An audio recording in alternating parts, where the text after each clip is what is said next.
Vous avez entendu donc Pierre qui vous parlait il y a 2 semaines, il a parlé de entrer dans votre héritage. Et j'espère que vous avez vraiment suivi ce culte, vous avez écouté ce message. Si pas, retournez, il est sur Apollos TV, donc n'hésitez pas à réécouter ces messages. Et il avait dit notamment que un héritier, nous sommes héritiers de Dieu dès notre naissance, dès notre nouvelle naissance, dès que nous entrons dans le royaume de Dieu par la nouvelle naissance, que nous recevons Jésus-Christ dans notre vie, nous devenons enfants de Dieu et nous devenons héritiers de Dieu. Mais il nous a fait remarquer aussi, la parole de Dieu le dit, que un enfant, tant qu'il est enfant, même s'il est héritier, il n'arrive pas à jouir de tout l'héritage. D'abord parce que pour jouir d'un héritage, il faut connaître cet héritage. Et donc, nous avons besoin d'apprendre à connaître cet héritage de Dieu. Mais en même temps, nous devons grandir et développer les qualités qui vont nous permettre d'utiliser cet héritage correctement, vraiment d'en faire du cas, non seulement de le recevoir, mais aussi de ne pas le laisser dans l'armoire et de pouvoir le mettre en route et vraiment manifester l'œuvre de Dieu.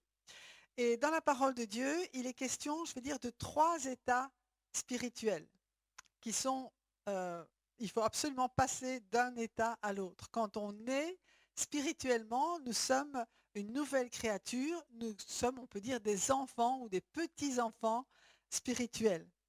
Et notamment l'apôtre Jean dans sa première épître de Jean. Donc ce qu'on va voir aujourd'hui, j'espère arriver au bout, c'est pas sûr, mais j'avais intitulé mon message d'un état de maturité à un autre. Et d'abord, on va commencer par les petits-enfants, parce que si on n'a pas eu une enfance, je vais dire, correcte, si on n'a pas été formé correctement en tant que petit enfant, on n'arrivera pas à grandir correctement non plus. Il y aura des lacunes si on veut passer dans l'adolescence et dans l'état adulte. Eh bien, on voit aujourd'hui des personnes qui sont adultes et pourtant qui ont eu des manques dans leur enfance. Eh bien, ces manques vont les suivre pendant toute leur vie. Donc c'est important qu'au niveau spirituel aussi, on soit affermi en tant que petit enfant dans les fondements, non seulement de la parole de Dieu, mais dans les fondements de la relation avec Dieu. Et Jean, dans sa première épître au chapitre 2, les versets 1 et 2, il dit « Mes petits enfants, je vous écris cela afin que vous ne péchiez pas, mais si quelqu'un a péché, nous avons un défenseur auprès du Père, Jésus-Christ le juste. Il est lui-même la victime expiatoire pour nos péchés, et non seulement pour les nôtres, mais aussi pour ceux du monde entier. » Donc là, je vous écris cela, je vous écris quoi? Bien, je vous écris de ne pas pécher, mais si quelqu'un a péché, eh bien qu'il confesse ses péchés, et Dieu est fidèle et juste pour lui pardonner ses péchés et pour le purifier de toute iniquité. C'était le verset précédent dans 1 Jean 1, 9. Mais il dit, mais je vous écris ça pas pour que vous continuiez à pécher, mais pour que vous ne péchiez plus. Maintenant que vous êtes nés de nouveau, eh bien, ne vivez plus dans le péché. Mais s'il vous arrive encore de pécher, n'est-ce pas? Nous savons ce que ça veut dire. Eh bien, nous avons un défenseur, un avocat auprès du Père, qui est Jésus-Christ lui-même le juste, qui est la victime expiatoire pour nos péchés. Jésus a subi pour lui la punition pour tous nos péchés. Ça, c'était la révélation de ma vie quand j'ai réalisé que non seulement Jésus est mort pour le péché du monde, alors ça c'est vrai, c'est ce qu'il dit ici, il est mort pour les nôtres, pour nos péchés, mais aussi pour ceux du monde entier. Mais lorsqu'on réalise que c'est mes péchés, ce sont mes péchés, ce sont vos péchés, c'est tes péchés que Jésus a portés en son corps sur la croix pour qu'aujourd'hui tu sois pardonné. Qui que tu sois, quoi que tu aies fait, si tu acceptes ce salut que Dieu t'offre gratuitement, eh bien Jésus a donné sa vie pour toi. Tu peux, je veux dire, jouir déjà aujourd'hui de ce pardon des péchés. Et ça, c'est la bonne nouvelle de l'Évangile. La bonne nouvelle de l'Évangile que nous avons reçue, la bonne nouvelle de l'Évangile que nous proclamons, c'est la bonne nouvelle du pardon de tous nos péchés. Dieu ne voit plus nos péchés, il nous voit à travers le sang de Jésus. Et c'est vraiment très important. Et Jésus, il a toujours fait très attention aux petits-enfants. Et ici, bien sûr, on parle des petits-enfants spirituels, mais c'est vrai aussi pour les petits-enfants physiques. Je crois qu'on peut faire vraiment une comparaison. Et des petits-enfants dans le physique peuvent être aussi des petits-enfants spirituels en même temps. Mais dans Matthieu chapitre 18, versets 2 à 6, il dit Jésus, ayant appelé auprès de lui un petit enfant, le plaça au milieu d'eux et dit, en vérité, je vous le dis, si vous ne vous convertissez et ne devenez comme les petits enfants, vous n'entrerez point dans le royaume des cieux. Quiconque donc s'abaissera comme ce petit enfant, celui-là est le plus grand dans le royaume des cieux. Et quiconque reçoit un seul petit enfant tel que celui-ci en mon nom, me reçoit. Et quiconque est une occasion de chute pour un de ces petits qui croient en moi, il serait avantageux pour lui qu'on lui eût pendu au cou une meule d'âne et qu'il eût été noyé dans les profondeurs de la mer. Waouh! Ou bien ici, si quelqu'un fait trébucher un seul de ces petits qui croient en moi, il vaudrait mieux pour lui qu'on suspende à son cou une meule de moulin et qu'on le jette au fond de la mer. Et ça montre toute la valeur que les enfants, autant les enfants physiques que les enfants spirituels, que les petits-enfants spirituels, ont aux yeux de Dieu. Et c'est très important pour nous aussi de leur attribuer la même valeur. Quand quelqu'un vient au Seigneur, eh bien notre rôle, c'est vraiment de le conforter dans ce pardon des péchés, de le conforter dans cette nouvelle vie qu'il a, de réaliser que c'est quelqu'un pour qui Jésus a donné sa vie. Amen. Et qu'il est précieux aux yeux de Dieu. Et nous sommes dans des temps aujourd'hui où des personnes, bien sûr ça a toujours été le cas, mais des personnes viennent au Seigneur pour la première fois. Il y a des bébés spirituels dans notre Église. Il y en aura encore et par la foi, nous déclarons et nous proclamons que ce nombre de bébés spirituels va grandir et grandir parce que nous attendons vraiment à une moisson. Mais il faut que nous soyons préparés aussi à accueillir ces enfants, ces bébés spirituels, à les conforter dans leur état de pardonner, de personnes qui sont sauvées, de personnes que Dieu aime, pour qu'ils puissent grandir et être entourés par l'amour de Dieu que nous allons leur manifester. Alors, quelles sont les caractéristiques d'un enfant? Eh bien, ici, on voit qu'une caractéristique particulière, c'est qu'il est humble. Un enfant, il ne va pas se prendre pour quelqu'un d'autre, il ne va pas se mettre au-dessus de tout le monde, mais il va recevoir l'instruction, il va être enseignable. Et Dieu attend que nous soyons enseignables, que nous ayons le désir d'apprendre. Un enfant, il veut toujours apprendre plus, il veut toujours expérimenter quelque chose de plus. Et nous aussi, nous avons besoin de toujours vouloir apprendre. Amen. Et merci Seigneur pour la parole de Dieu. Merci pour les enseignants. Merci pour l'équipe, vraiment les ministères que Dieu a donnés à son Église pour permettre que les petits-enfants puissent apprendre encore et encore. Et nous avons, entre parenthèses, quel que soit notre âge spirituel, nous avons toujours besoin d'apprendre et d'apprendre du Seigneur et d'apprendre les uns des autres. Amen. C'est à cela aussi que l'Église sert. Un enfant, il est confiant. Il fait confiance que si vous dites quelque chose à un enfant, il va vous croire. Et l'important, c'est bien sûr que l'enfant puisse croire tout ce qui est dans la parole de Dieu. Donc vraiment l'enseigner de ce côté-là et veillons aussi à ce que nous allons dire pour que ce soit aussi conforme à la parole de Dieu, qu'on n'aille pas lui dire n'importe quoi. Mais un enfant, il est aussi fragile. Et c'est pourquoi Jésus dit, faites très attention à la façon dont vous considérez les enfants pour ne pas être une occasion de chute pour eux. Donc, il y a très facilement des occasions de chute, d'abord parce que leur caractère n'est pas encore formé. Et ça, c'est aussi quelque chose qui est vrai. Hein. Souvenez-vous de vos réactions quand vous étiez juste bébé spirituel. Vous n'aviez pas encore, je veux dire, le fruit de l'esprit commençait à se manifester en vous, mais il y avait encore des progrès à faire et, je le répète, il y a toujours des progrès à faire de ce côté-là, de laisser le Saint-Esprit agir dans nos vies. Donc la valeur d'un petit enfant aux yeux de Dieu, et j'aimerais relire ce passage de Matthieu dans la traduction qui s'appelle The Passion Translation, donc la traduction La Passion, qui nous dit « Jésus a appelé un petit à ses côtés et leur a dit « Apprenez bien ceci. À moins que vous ne changiez radicalement votre façon de penser et que vous deveniez enseignable et que vous appreniez le royaume du royaume des cieux avec l'émerveillement aux yeux écarquillés d'un enfant, vous ne serez jamais capable d'entrer. » C'est extraordinaire, hein, que c'est important de pouvoir apprendre le royaume des cieux avec l'émerveillement hein, les yeux écarquillés d'un enfant. Et c'est vrai, quand on rentre dans le royaume de Dieu, moi je me souviens quand je lisais la parole de Dieu pour la première fois, je trouvais ça waouh, c'était extraordinaire. Alors restons, c'est vrai que ça c'est un petit enfant, mais nous devons continuer à nous émerveiller aussi devant la parole de Dieu et devant son royaume. Et si vous vous souciez tendrement de ce petit en mon nom, vous prenez soin de moi avec tendresse. Mais si quelqu'un abuse de l'un de ces petits qui croient en moi, il vaudrait mieux pour lui d'avoir un gros rocher noué autour du cou et d'être jeté dans la mer la plus profonde que de faire face à la punition qu'il mérite. Waouh! OK.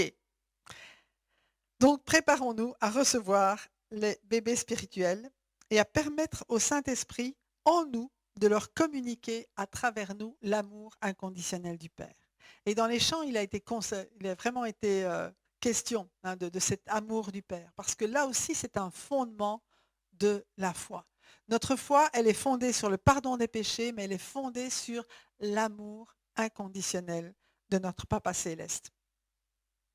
Dans 1 Jean chapitre 2, verset 12a, donc l'apôtre Jean dit: « Je vous écris, petits enfants, parce que vos péchés vous sont pardonnés à cause de son nom. » Et on doit rester vraiment sur ce fait que nos péchés sont pardonnés. On ne peut pas permettre à qui que ce soit de venir nous rappeler nos anciennes fautes. Parce que le diable, c'est l'accusateur, il prend plaisir à ça, il va se servir de n'importe qui autour de nous pour essayer de nous rappeler ce que nous avons fait. Mais Dieu, lui, les a oubliés. Il a choisi de jeter nos péchés dans la mer de l'oubli et il n'est pas question de revenir avec ça. Jésus est vraiment notre avocat. Donc, quel que soit notre âge spirituel, ne quittons jamais cet état de pardonner. Nous sommes pardonnés. Alléluia. 1 Jean chapitre 5, verset 11-13, justement, nous dit: « Or, voici ce témoignage, Dieu nous a donné la vie éternelle, et cette vie est dans son Fils. Celui qui a le Fils a la vie. Celui qui n'a pas le Fils de Dieu n'a pas la vie. Je vous ai écrit cela à vous qui croyez au nom du Fils de Dieu, afin que vous sachiez que vous avez la vie éternelle et que vous continuez bien sûr à croire au nom du Fils de Dieu. » Alléluia.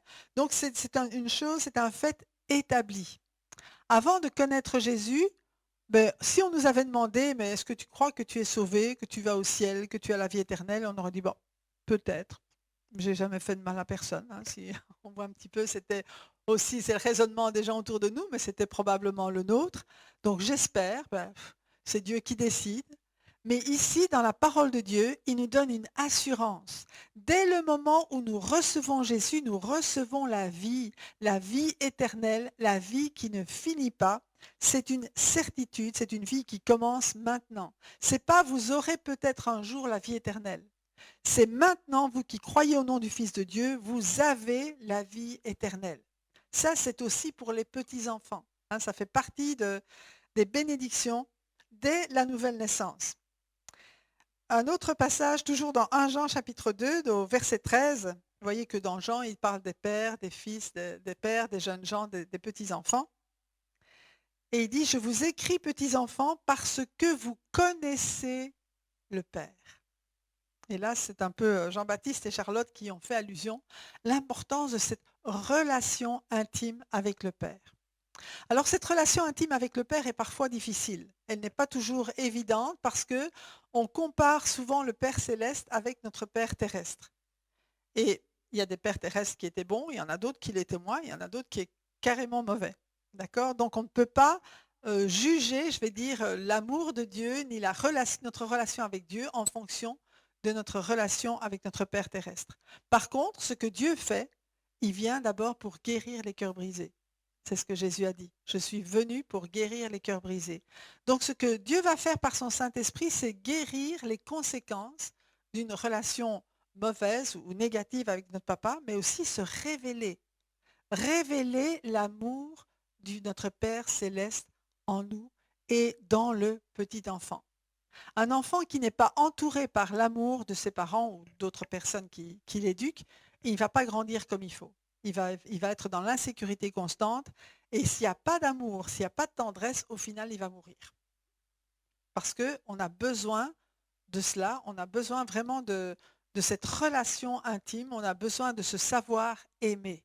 Et Dieu veut vraiment assurer son amour dans les cœurs et il le fait par le Saint-Esprit. Dans Romains chapitre 5, verset 5, il est dit « Or cette espérance ne trompe pas parce que l'amour de Dieu est déversé dans notre cœur par le Saint-Esprit qui nous a été donné. » Le Saint-Esprit, c'est le communicateur. C'est celui qui prend ce qui est au Père et au Fils et qui vient nous le communiquer. Et le Saint-Esprit, dès la nouvelle naissance, vient communiquer l'amour du Père. Et c'est important que chacun puisse être amené à recevoir cet amour du Père. Et de nouveau, un petit enfant, il va connaître que Dieu l'aime aussi à travers l'amour des frères et sœurs qui vont l'entourer.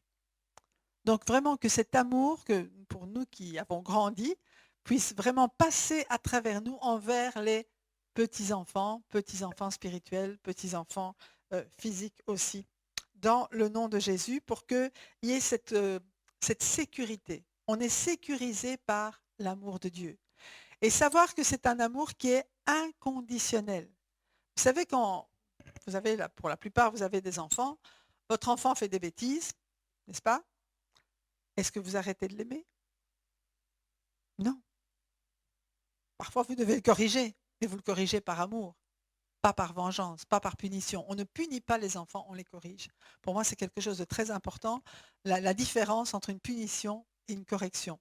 Jésus a été puni à notre place, il est mort. Mais un enfant, ou bien nous, quand nous faisons des bêtises, on a besoin d'être corrigé pour être remis dans la droite ligne, pour rentrer pleinement dans la destinée et dans les bonnes choses, dans le bonheur que Dieu a préparé pour nous. Lorsque nous corrigeons nos enfants, nous avons en vue leur futur en disant, moi je disais à mes enfants, moi je ne veux pas que tu deviennes un voyou plus tard, je ne veux pas que tu ailles en prison, c'est pour ça que je te corrige maintenant. C'est vraiment la vue, c'est pas ah t'as mérité ça, je te le donne, c'est pas ça, c'est vraiment le but de les remettre dans la droite ligne pour qu'ils suivent le chemin de Dieu. Et ça, c'est la responsabilité des parents en tant qu'enfants, je veux dire physiques et charnels, mais c'est aussi la responsabilité de l'Église aussi de corriger avec amour, en sachant et en manifestant l'amour de Dieu, que chacun, lorsqu'il est repris, sache que ce n'est pas une punition, que ce n'est pas quelque chose de mauvais, mais que c'est quelque chose pour le remettre dans la ligne droite, pour qu'il marche pleinement dans les voies de Dieu. Et ça, c'est ce que Dieu veut faire. Hein. Pierre parlait de la correction d'un père tout à l'heure, mais il peut se servir aussi des uns et des autres, à condition, et là, je vais vous dire, c'est la première chose qu'on a appris à l'école biblique, c'est de créer un pont. Vous ne pouvez pas reprendre quelqu'un si un pont d'amour n'a pas été créé avec cette personne avant. D'abord, créez un pont d'amour, que la personne à qui vous allez parler sache avant tout et par-dessus tout que vous l'aimez. Sinon, ça va détruire, ça va casser, ça va briser des choses. Amen. Ça va jusque-là? Alors, 1 Jean chapitre 3, versets 7 à 10. Donc là, je donne à la fois des choses pour les petits-enfants, mais en même temps, j'en donne pour les adultes aussi. Hein. Petits enfants, que personne ne vous égare. Celui qui pratique la justice est juste, comme Christ lui-même est juste. Celui qui pratique le péché est du diable, car le diable pêche dès le commencement. Or, c'est pour détruire les œuvres du diable que le Fils de Dieu est apparu. Quiconque est né de Dieu ne pratique pas le péché, parce que la semence de Dieu demeure en lui, et il ne peut pas pécher parce qu'il est né de Dieu. C'est à cela que l'on reconnaît les enfants de Dieu et les enfants du diable. Celui qui ne pratique pas la justice n'est pas de Dieu, tout comme celui qui n'aime pas son frère. Et là aussi, c'est très important. Jean, enfin toute la parole de Dieu est importante, mais Jean s'adresse là aussi aux petits-enfants en disant « Ne vous laissez pas abuser par n'importe qui. Ne croyez pas n'importe qui, n'importe quoi. Regardez aussi regardez la vie de la personne. Regardez si c'est quelqu'un qui pratique la justice. Avant d'écouter un enseignement ou un autre, allez voir la vie de la personne. Parce qu'il y en a beaucoup qui essayent de détourner. Nous vivons dans des temps aujourd'hui où il y a tout et n'importe quoi, même sur Internet. Il y a tout et n'importe quoi au niveau des doctrines et des nouvelles choses qui sortent, etc. Mais ici, il est clair, ne vous laissez pas abuser. Regardez si quelqu'un marche selon la voie de Dieu, qu'il suit ses traces. Parce que si quelqu'un vit n'importe comment, ou bien, je sais pas moi, manifeste vraiment non pas du respect pour la parole de Dieu, mais fait n'importe quoi, n'écoutez pas. N'écoutez pas et croyez que Jésus lui-même, eh bien, il est venu pour détruire les œuvres du diable, mais il veut vous garder dans la droite ligne. C'est spécial qu'il dit ça aux petits-enfants, parce que ce sont les plus vulnérables quelque part. Et il répète, quiconque est né de Dieu ne pratique pas le péché. C'est vrai que lorsqu'on reçoit Jésus dans notre cœur, on n'a plus envie de pécher. C'est vrai ça, hein. Et c'est là une manifestation aussi dans notre vie que nous sommes vraiment nés de nouveau. Nous pouvons faire ce test en nous. Est-ce que tel péché que je commettais avant m'attire encore? Non. Est-ce que ça veut dire que je ne le ferai plus jamais? Peut-être qu'à un certain moment, je serai dans un contexte où je vais me laisser aller. OK? Mais directement, le Saint-Esprit va me dire stop. Et je vais me repentir, je vais demander pardon au Seigneur et je dis non, c'est fini maintenant, je ne le fais plus. Amen. Vous comprenez la différence?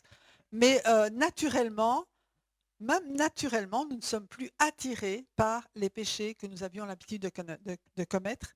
Et ça, c'est la marque que nous sommes devenus des enfants de Dieu. Amen. Donc on peut savoir, on peut vraiment juger par nous-mêmes, pas seulement par nos sentiments, mais déjà par notre vie, par ce qui nous attire, que vraiment nous appartenons au Seigneur. Alléluia. La vie de Dieu en nous, l'Esprit de Dieu en nous, nous conduit à pratiquer la justice et à vivre dans la justice de Christ. C'est Jésus lui-même qui a été fait pour nous justice. Donc on a juste à le suivre quelque part. Ce n'est pas quelque chose de compliqué. On va essayer de ne pas compliquer la parole de Dieu, de ne pas compliquer la vie chrétienne. Nous recevons l'Esprit de Dieu nous conduit et on va marcher dans ses voies et le laisser agir avec nous pour nous transformer progressivement en l'image de Jésus. Amen. 1 Jean chapitre 3, verset 18-19 nous dit « Petits enfants, n'aimons pas en parole et avec la langue, mais en acte et avec vérité. Par là, nous saurons que nous sommes de la vérité et nous rassurerons notre cœur devant lui. » Donc, que notre amour, ce ne soit pas seulement des « je t'aime », c'est important de dire « je t'aime », d'accord? Rien comme ça, mais ça ne doit pas se limiter là. Notre amour doit se manifester avec des actes. Et on pourrait dire, si tu vois ton frère dans le besoin, tu vas l'aider. Si tu sais que tu peux faire du bien à ton frère, à ta sœur, tu vas faire ce qui est en ton pouvoir pour le bénir, pour qu'il soit heureux, pour qu'il soit bien, pour lui venir en aide, etc. Donc c'est ça un petit peu, n'aimons pas en parole, mais en acte et avec vérité. Il ne dit pas non plus, mais en sentiment. OK? Donc les sentiments, ils peuvent être là, ils ne peuvent pas être là, c'est pas grave. On ne suit pas nos sentiments, on suit la parole de Dieu. Quand on dit j'aime telle personne ou j'aime pas telle personne, généralement c'est nos sentiments qu'on écoute. C'est pas grave, ils n'ont rien à voir là-dedans. Comprenez? On peut aimer quelqu'un en pratique, on peut aimer quelqu'un en vérité en lui faisant du bien, sans éprouver particulièrement de sentiments. Est-ce que vous me suivez? L'important, c'est notre décision, c'est notre choix de vouloir et de faire du bien à la personne. Amen. 1 Jean chapitre 2, verset 18 dit « Petits enfants, c'est la dernière heure. Vous avez appris que l'Antichrist vient. Or, déjà maintenant, il y a plusieurs antichrists. Par là, nous reconnaissons que c'est la dernière heure. » Il a écrit ça il y a 2000 ans. D'accord? Donc l'esprit, ça veut dire que on dit mais qui est l'antichrist? On ne se pose pas la question, c'est qui l'antichrist, etc. Mais nous voyons que l'esprit de l'antichrist est dans le monde déjà depuis 2000 ans. Celui qui nie que Jésus est Dieu. Amen. Et nous savons qu'il y a des sectes qui nient carrément la divinité de Jésus-Christ. Des sectes ou des religions. On peut parler de l'islam, on peut parler des témoins de Jéhovah qui refusent de reconnaître Jésus comme Dieu. Et là, c'est vraiment l'esprit de l'Antichrist. Amen.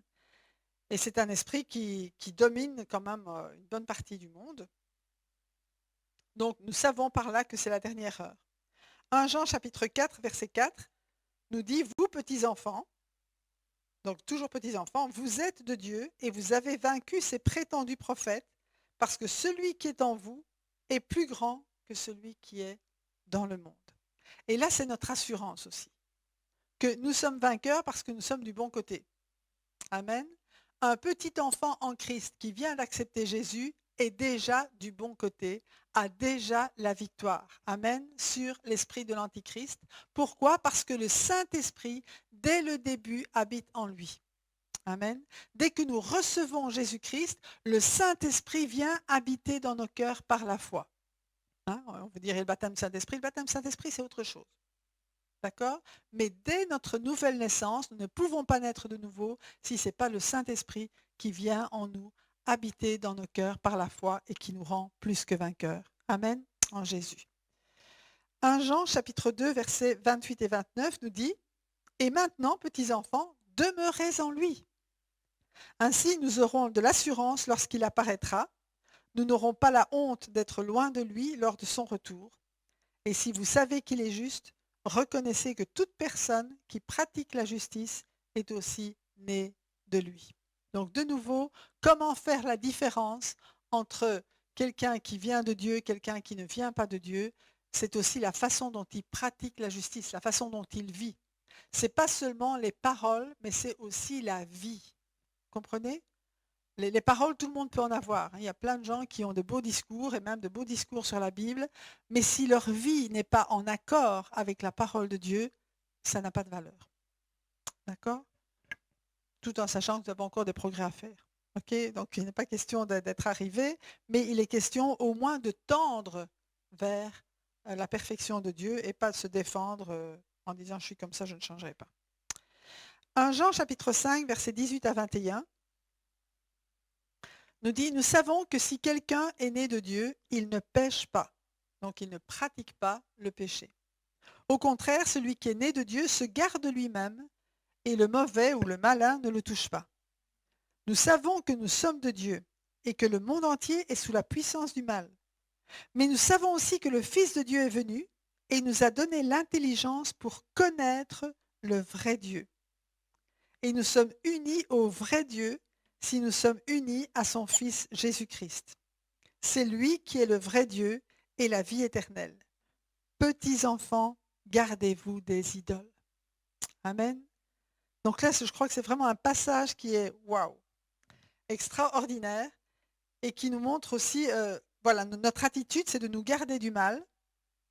Et du coup, le malin ne peut pas nous toucher. Amen. Et nous sommes de Dieu, le monde entier est sous la puissance du malin, c'est vrai, mais le Fils de Dieu est venu et il nous a donné l'intelligence pour le connaître, lui, le véritable. Cette connaissance de Dieu, cette connaissance qui n'est pas une connaissance intellectuelle seulement. Bien sûr qu'il faut lire la parole de Dieu pour savoir, pour connaître, mais qui est cette connaissance intime de notre Dieu, qui est cette communication, de nouveau, de la même manière que le Saint-Esprit nous communique l'amour du Père, il va nous communiquer aussi la pensée de Dieu. Il va nous permettre de voir les choses de son point de vue, hein, comme Pasteur Serge disait tout à l'heure, que nous sommes assis avec Christ dans les lieux célestes. Donc, quand nous sommes assis avec Christ dans les lieux célestes, nous voyons la terre d'en haut. Amen. Nous voyons les situations d'en haut. Nous avons un autre point de vue que simplement notre point de vue de créature ici dans un monde qui tourne, on ne sait pas trop comment. Mais lorsque nous sommes assis et que nous prenons cette position d'être assis, lorsque nous réalisons notre position d'être assis avec Christ dans les lieux célestes, alors nous pouvons voir plus distinctement les choses, comment elles se déroulent, comment Dieu veut nous conduire aussi dans ce monde, comment Dieu veut établir, hein, en même temps nous permettre de vivre, d'établir un peu son royaume là où nous sommes, là autour de nous.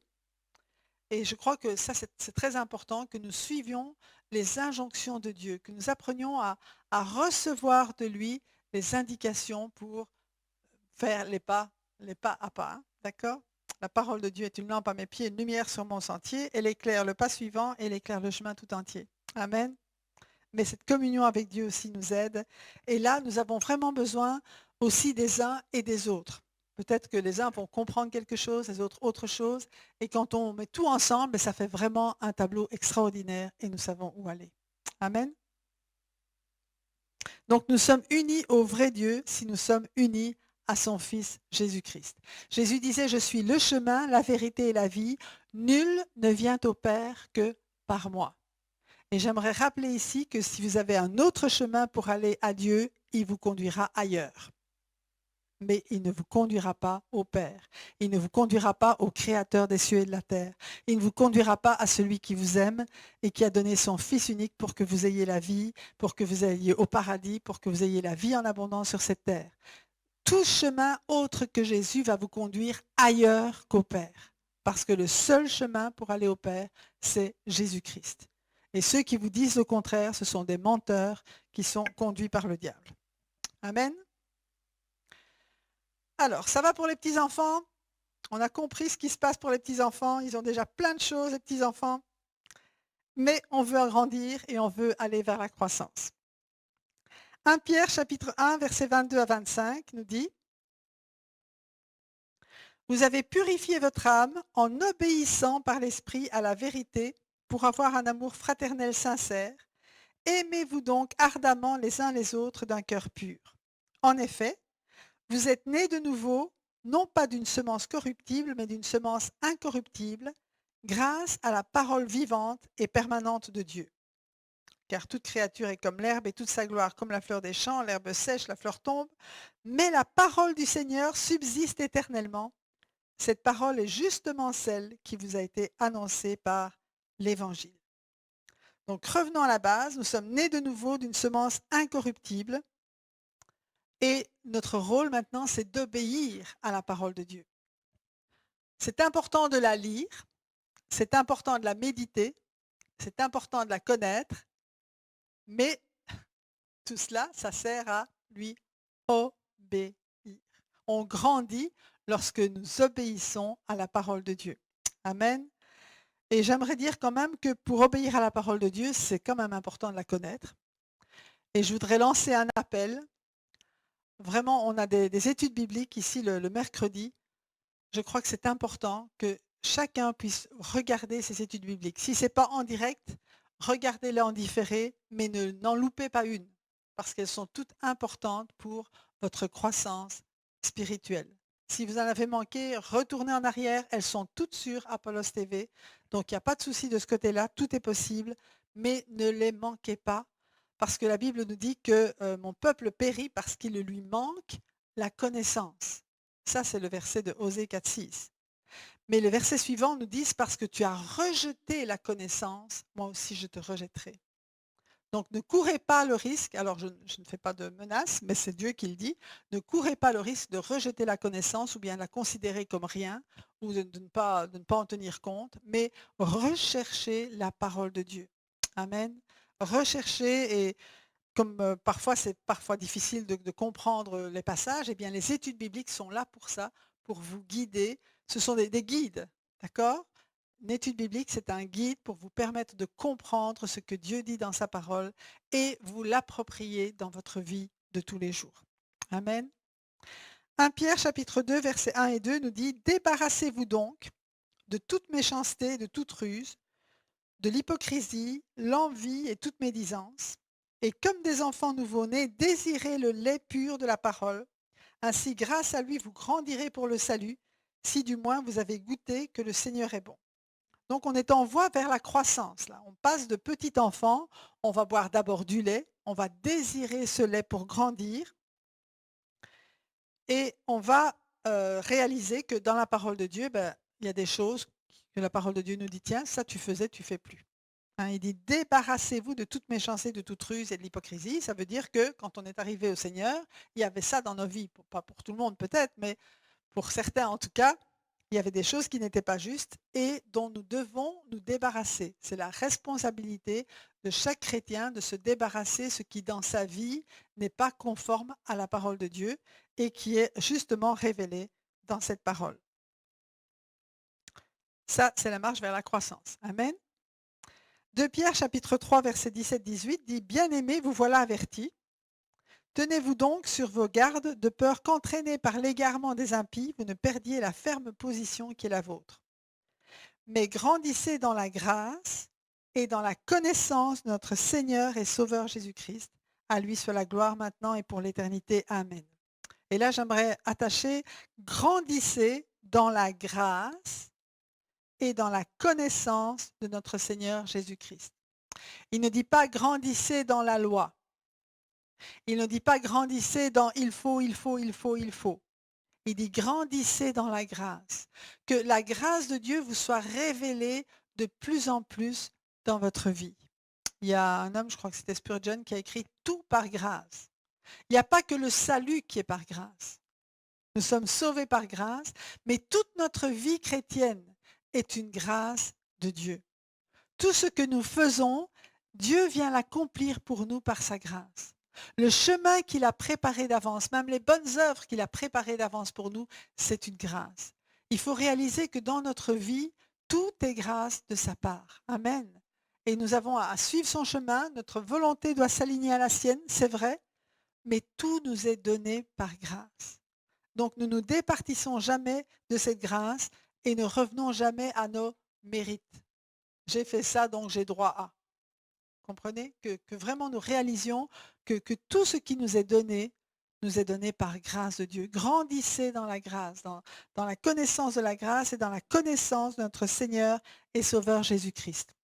Un jour, quelqu'un demandait à Jésus, mais quelle est l'œuvre que nous devons faire? Et Jésus a dit, l'œuvre du Père, l'œuvre que Dieu vous demande de faire, c'est de me connaître.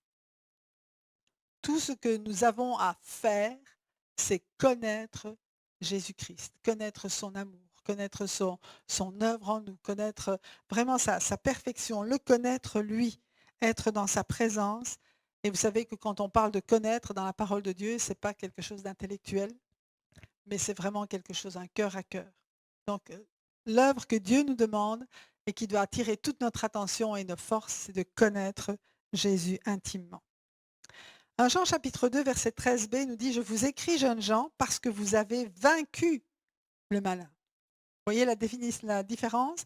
Un petit enfant, il connaît le Père. Mais un jeune homme, une jeune fille, les jeunes gens, quand ils ont commencé à grandir, quand ils grandissent dans la grâce, ils sont vainqueurs du malin, ils sont vainqueurs de l'accusateur des frères, ils sont vainqueurs du tentateur. Amen. Parce qu'ils savent qui ils sont en Jésus. Amen. Ils connaissent l'amour de Dieu et à cause de cela, ils sont capables de vaincre l'ennemi. Amen. En chapitre 2, verset 14, aussi verset B, il dit « Je vous ai écrit, jeunes gens, parce que vous êtes forts. » Ça veut dire que vous avez une foi courageuse. Que la parole de Dieu demeure en vous. Vous chérissez cette parole comme un trésor. Et que vous avez vaincu le malin à travers votre union avec Christ. Donc je répète, la caractéristique d'un jeune homme, de quelqu'un qui est passé de l'état d'enfant à l'état d'ado, je vais dire, d'ado et même de jeune, il dit, vous êtes fort, votre foi est courageuse, vous êtes plein de zèle. La parole de Dieu demeure en vous, parce que vous la chérissez comme un trésor. Là, je prends deux traductions en même temps, c'est pour ça que vous ne voyez pas tout. Vous chérissez cette parole comme un trésor, et vous avez vaincu le malin à travers votre union avec Jésus-Christ. Amen. Amen. Alléluia. Acte 2, versets 17-18, nous parle aussi des jeunes gens. Il dit, dans les derniers jours, dit Dieu, je déverserai de mon esprit sur tout être humain. Vos fils et vos filles prophétiseront. Pourquoi est-ce qu'ils vont prophétiser? Parce qu'ils seront près du cœur du Père pour entendre sa voix. Amen. Vos jeunes gens auront des visions et vos vieillards auront des rêves. Oui, sur mes serviteurs et sur mes servantes, durant ces jours-là, je déverserai de mon esprit et ils prophétiseront. Donc, quelque part, il dit, je déverserai mon esprit sur tout être humain ou sur toute chair. Mais après, il dit, je déverserai mon esprit sur mes serviteurs et sur mes servantes. Ça veut dire que Dieu ne fait exception de personne dès le moment où on le sert, qu'on soit enfant, qu'on soit jeune ou qu'on soit plus âgé. Eh bien, Dieu déverse son esprit sur tous ceux qui le servent. Amen. 3 générations physiques et spirituelles de serviteurs et servantes de Dieu remplis du Saint-Esprit pour révéler la pensée de Dieu. C'est ce dont ce texte parle.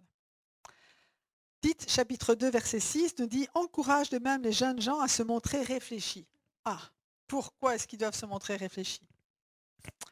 Un autre mot, c'est à vivre une vie disciplinée pour Christ, en étant toi-même, à tout point de vue, un modèle de belles œuvres. Alors, il faut savoir que quand on est jeune, n'est-ce pas, on est très fougueux, on fonce dans tout, C'est la nature de la jeunesse.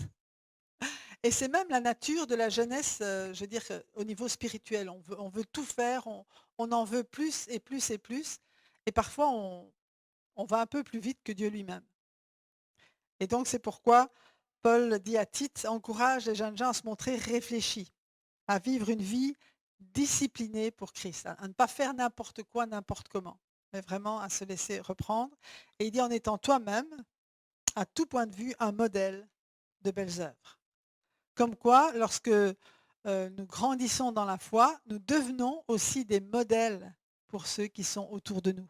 Pas seulement des gens qui disent, ah voilà, enfin qui enseignent, je veux dire, la parole ou quoi, mais quelqu'un qui met en pratique et dont la vie est vue et peut être suivie. Hein, l'apôtre Paul disait, soyez mes imitateurs comme je le suis moi-même de Christ. Amen. Donc dans chacune de ces étapes, nous voyons que c'est le Saint-Esprit en nous aussi qui développe la vie de Christ et nous conduit vers la maturité. Alors on va encore un peu de temps pour parler de la maturité. Un passage que Pierre a lu il y a 2 semaines et je vais vous lire seulement dans la traduction de la Passion. C'est Romains chapitre 8, versets 14 à 17 qui dit « Les enfants matures de Dieu sont ceux qui sont animés par les impulsions du Saint-Esprit. Et vous n'avez pas reçu l'esprit du devoir religieux, vous ramenant dans la peur de ne jamais être assez bon, mais vous avez reçu l'esprit de pleine acceptation, vous enveloppant dans la famille de Dieu. Et vous ne vous sentirez jamais orphelin, car alors qu'il s'élève en nous, nos esprits se joignent à lui pour dire les paroles de tendresse, Père bien-aimé. Car le Saint-Esprit rend la paternité de Dieu réelle pour nous, alors qu'il murmure au plus profond de notre être, tu es l'enfant bien-aimé de Dieu. Et puisque nous sommes ses vrais enfants, nous sommes qualifiés pour partager tous ces trésors, car en effet, nous sommes héritiers de Dieu lui-même. Et puisque nous sommes unis au Christ, nous héritons aussi de tout ce qu'il est et de tout ce qu'il possède. Nous ferons l'expérience d'être co-glorifiés avec lui, à condition d'accepter ses souffrances comme les nôtres. Et là, j'ai mis entre parenthèses les souffrances, je parle de rejet, de persécution, etc. D'accord?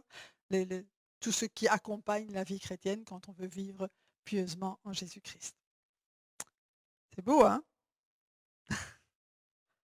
On le relit une fois? Ça vous dit? Enfin, moi, ça me dit c'est trop beau et comme on l'a pas, je veux dire, on l'a pas ici sur vidéoprojecteur, je vais le relire. Les enfants matures de Dieu sont ceux qui sont animés par les impulsions du Saint-Esprit. Donc, quelqu'un qui est mature, eh bien, il peut reconnaître la voix de l'Esprit en lui pour le conduire plus loin. Et ça, c'est important aussi. Vous n'avez pas reçu l'esprit du devoir religieux qui vous ramène dans la peur de ne jamais être assez bon. Amen. C'est pas cet esprit-là. C'est pas tu dois pas. C'est pas t'es chrétien et tu fais encore ça. Ça, tout le monde nous le dit. Hein. Je sais pas vous, mais quand je suis devenue chrétienne, tu te dis chrétienne, toi, et il y a ça. Les accusations, il y en a plein, plein autour de nous. Donc, mais c'est pas cet esprit-là qui est en nous. Amen.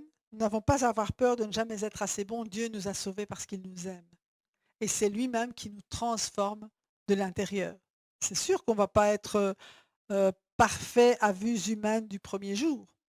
Nous sommes seulement parfaits aux yeux de Dieu du premier jour. C'est déjà pas mal. Hein? Comme un peintre qui commence une toile et il se cache pour peindre. Parce que lui, il voit la toile finie, mais si les gens viennent autour pour regarder, il dit « Oh, c'est quoi ça? Oh, c'est pas beau, hein ?» Mais le peintre, lui, il sait comment va être la toile à la fin. Et Dieu, il voit notre vie à la fin. Et là où nous en sommes arrivés, nous sommes parfaits à ses yeux. Et il continue à travailler jusqu'au moment où le résultat sera visible. Donc n'écoutons pas les voix qui nous disent « t'es pas parfait ». Aux yeux de Dieu, nous le sommes et il continue à accomplir son œuvre de perfectionnement dans nos vies par le Saint-Esprit. Amen. Ok. Donc, vous avez reçu un esprit de pleine acceptation. Dieu vous accepte comme vous êtes. Dieu m'accepte, dites-le une fois. Dieu m'accepte comme je suis. Amen. Et c'est parce que Dieu m'accepte comme je suis qu'il va me rendre capable de changer. Amen. Je ne vais pas changer pour être acceptable aux yeux de Dieu. Je vais changer parce que je suis acceptable aux yeux de Dieu et que je veux lui plaire. Amen. Et que je veux le laisser faire en moi.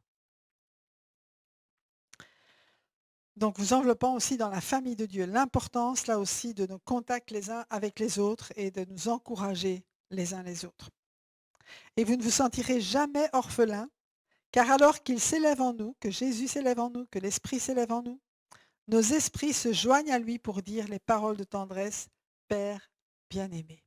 Amen. C'est notre papa. On pourrait dire papa, Abba. Dans la traduction, c'est Abba, papa. Car le Saint-Esprit rend la paternité de Dieu réelle pour nous, alors qu'il murmure au plus profond de notre être, tu es l'enfant bien-aimé de Dieu. La première chose, je crois, que Dieu nous dit quand nous sommes dans sa présence, c'est je t'aime, tu es mon bien-aimé. Amen. Et ça, on n'a jamais douté de cet amour. Et puisque nous sommes ces vrais enfants, nous sommes qualifiés pour partager tous ces trésors, à condition de les connaître. Amen. Il y a des trésors qu'on loupe parce qu'on ne le sait pas. Hein. Car en effet, nous sommes héritiers de Dieu lui-même. Et puisque nous sommes unis au Christ, nous héritons aussi de tout ce qu'il est et de tout ce qu'il possède. Et ça, Jésus l'a dit. Hein. Je leur ai donné toute la gloire que tu m'as donnée. Tout ce que tout ce que tu as est à moi, mais tout ce que j'ai est à eux. Amen. Nous ferons l'expérience d'être co-glorifiés avec lui, à condition d'accepter ses souffrances comme les nôtres. Amen. De réaliser que non seulement Jésus a souffert pour nous, mais qu'aujourd'hui encore, il a dit, le monde m'a rejeté, vous aussi, ils vont vous rejeter.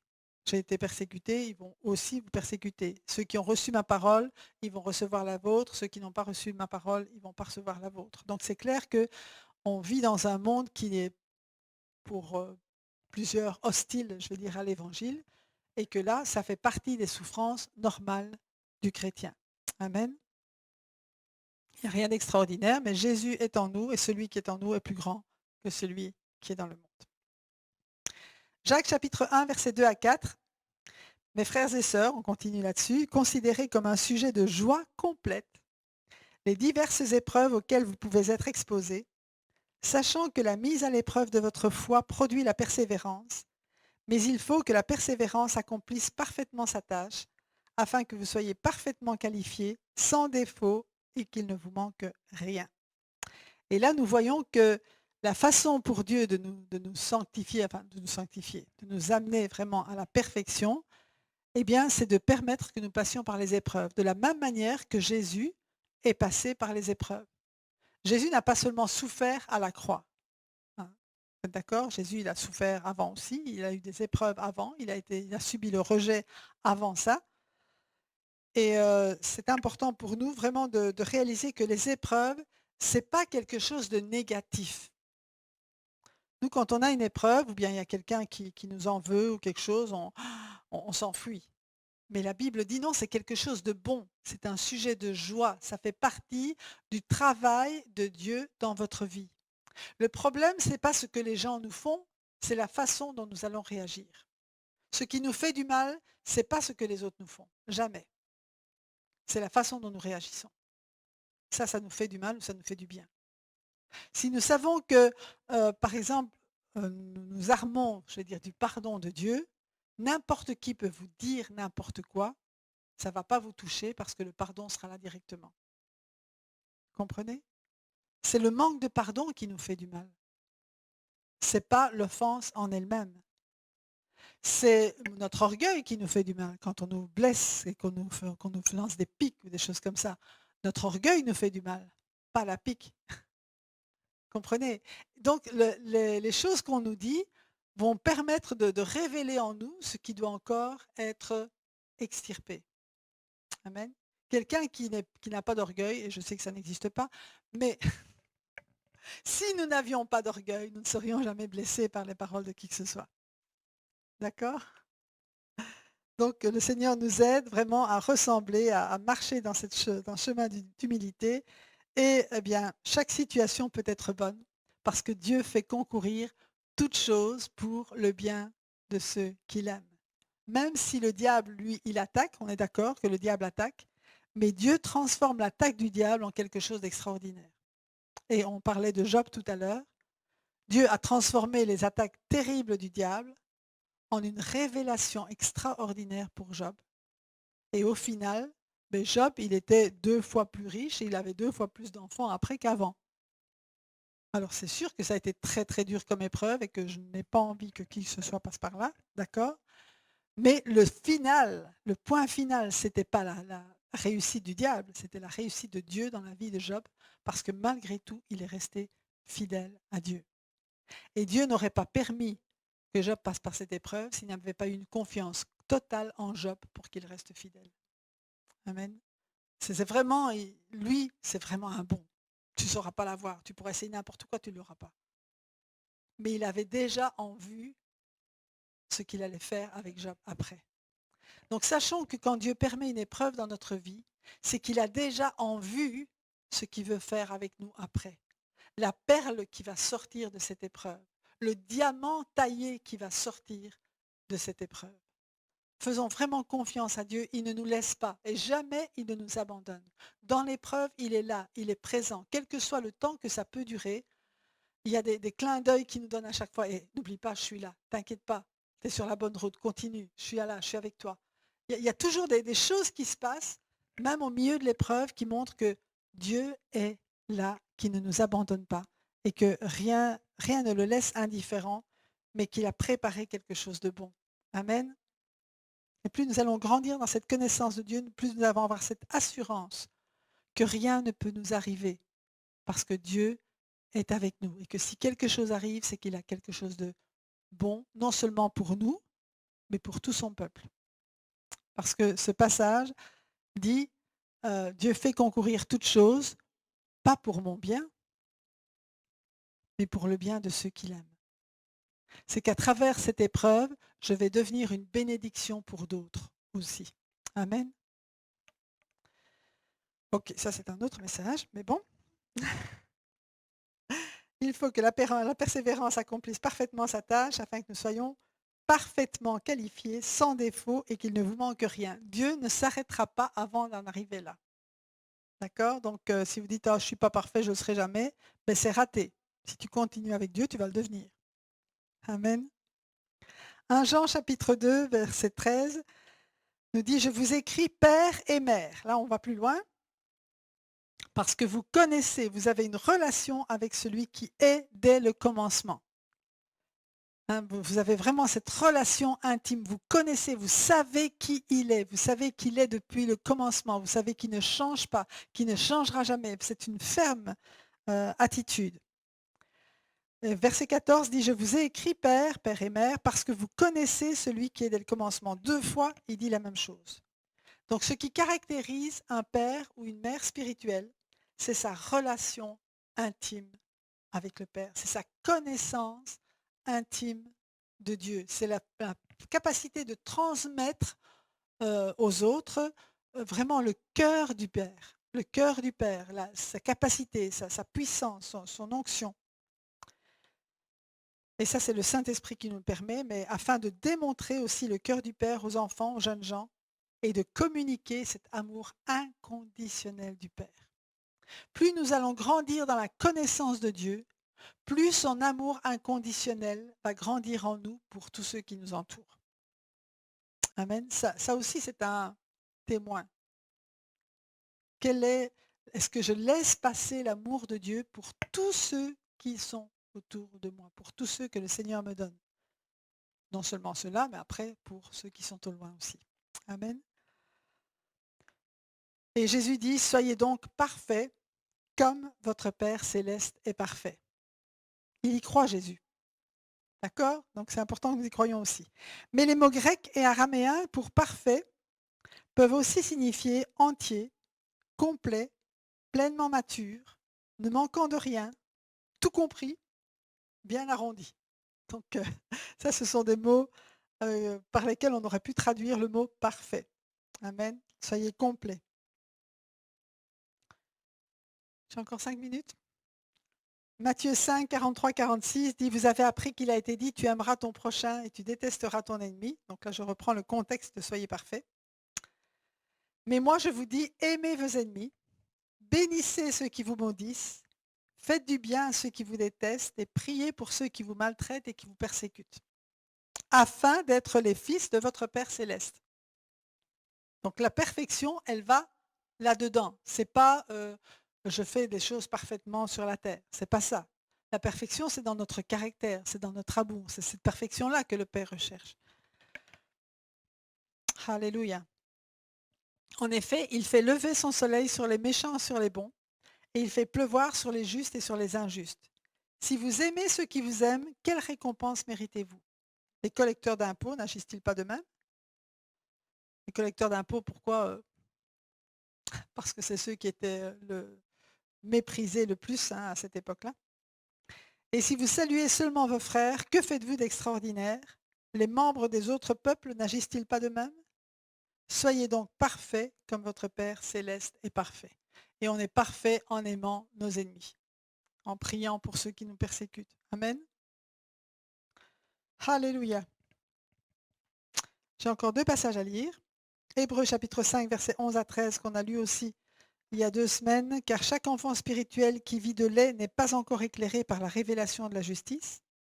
Mais la nourriture solide est pour les personnes mûres, dont les sens spirituels perçoivent les choses célestes. Donc ça, c'est la caractéristique de quelqu'un qui est mature, c'est que les sens spirituels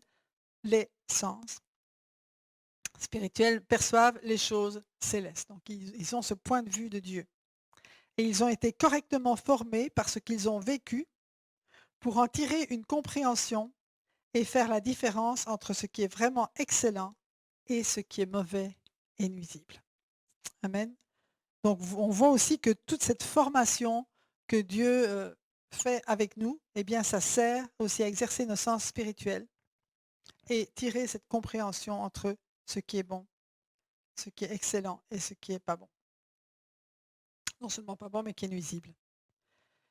Éphésiens chapitre 3, versets 16 à 21. Ok, je vais vous lire d'abord dans la seconde 21 et puis dans la Passion Translation. Et il dit, je prie qu'il vous donne, conformément à la richesse de sa gloire, d'être puissamment fortifié par son esprit dans votre être intérieur, de sorte que le Christ habite dans votre cœur par la foi. Je prie que vous soyez que vous soyez enracinés et fondés dans l'amour, pour être capable de comprendre avec tous les saints quelle est la largeur, la longueur, la profondeur et la hauteur de l'amour de Christ, et de connaître cet amour qui surpasse toute connaissance, afin que vous soyez remplis de toute la plénitude de Dieu. C'est vraiment ça que Dieu veut. Il veut toute la plénitude, toute la connaissance. À celui qui peut faire par la puissance qui agit en nous infiniment plus que tout ce que nous demandons ou pensons, à lui il soit la gloire dans l'Église et en Jésus-Christ pour toutes les générations au siècle des siècles. Amen. Et là, on voit vraiment le but de Dieu pour notre vie. Et il ne va pas s'arrêter avant d'avoir atteint son but. Amen. Alors, on relit dans la translation, dans la Passion. Et je prie pour qu'il dévoile en vous les richesses illimitées de sa gloire et de sa faveur, jusqu'à ce que la force surnaturelle inonde votre être le plus profond de sa puissance divine et de sa puissance explosive. Dynamos.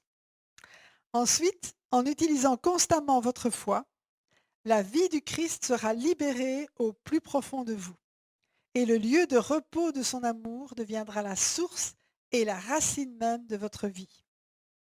Ensuite, vous serez habilité à découvrir ce que chaque saint vit, la grande ampleur de l'amour étonnant du Christ dans toutes ses dimensions. Comme son amour est profondément intime et profond, comme c'est durable et inclusif, un amour sans fin au-delà de toute mesure qui transcende notre compréhension. Cet amour extravagant se déverse en vous jusqu'à ce que vous soyez remplis à déborder de la plénitude de Dieu. Ne doutez jamais de la puissance puissante de Dieu pour travailler en vous et accomplir tout cela. Il réalisera infiniment plus que votre plus grande demande, votre rêve le plus incroyable, et dépassera votre imagination la plus folle.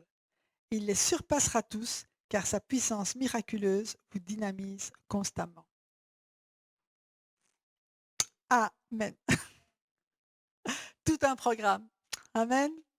Alors merci Seigneur parce que tu agis selon ta parole, parce que vraiment tu es le Dieu fidèle, tu es bon, tu es grand, tu es plein d'amour et Seigneur, nous te faisons confiance que l'œuvre que tu as commencée en chacun de nous, du plus petit au plus grand, tu la rendras parfaite pour le jour de Christ, parce que c'est par ton esprit qu'elles s'effectuent. Et Seigneur, nous voulons toujours plus apprendre à nous soumettre à toi, mais aussi à t'aimer, à te connaître, à te bénir chaque jour de notre vie et à marcher dans tes voies.